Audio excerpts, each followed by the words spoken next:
আজি বিলাহী টক অলপ বনাম বুলি বিলাহীখিনি ধুই লৈছোঁ, কুটি লৈছোঁ। বিলাহী বেয়াবোৰ গুচাই পেলাইছোঁ ঠাৰিডালৰ ওচৰত। বিলাহীখিনি মই সৰু সৰুকৈ কাটি ল'লোঁ। এতিয়া তেলত দিম।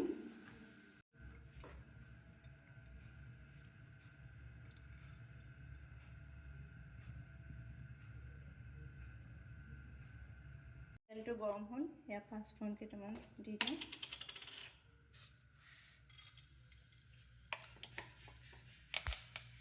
দিছোঁ।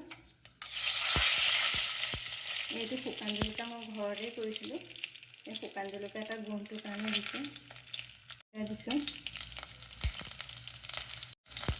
এটা কেঁচা জলকীয়া দিছোঁ। বিলাহী মই দি দিছোঁ।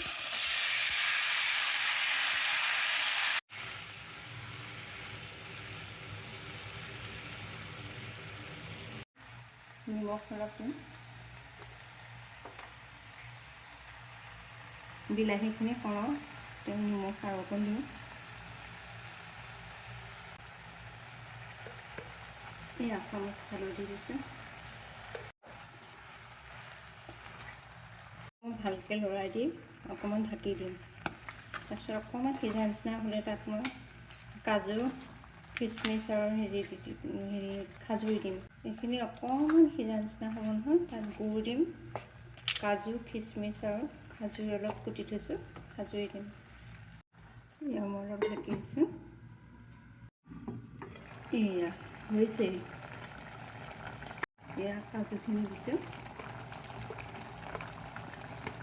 এয়া খিচমিচ দিছোঁ। এয়া খাজুৰি কাটি থৈছিলোঁ, সেয়া দিছোঁ। এতিয়া গুড় অলপ দি দিম।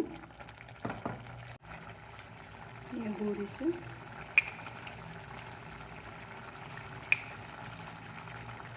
3 চামুচ দিছোঁ। এয়া 4 চামুচ দিছোঁ।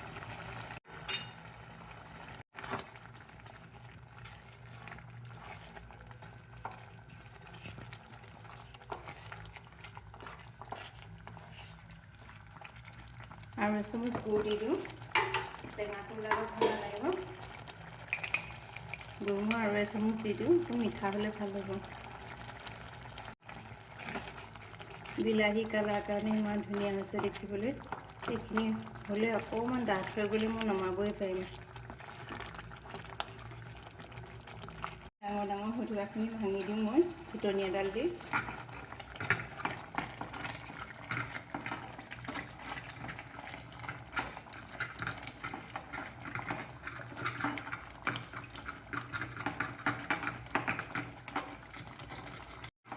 অলপ অলপ কেঁচা হৈ থকা কাৰণে ভাং খাই যোৱা নাই, সেইকাৰণে মই ঘুটনি মাৰিবলগীয়া হৈছে। এনেই বিলাহীত নালাগে বাৰু। এই ঘুটনিডাল মৰাৰ কাৰণে মিহি হৈছে। মিহি হৈ গ'লে ভাল লাগে। গোন্ধটো ভাল ল'বলৈ ইলাচি দিছোঁ, ইলাচি গুড়ি আছিলে।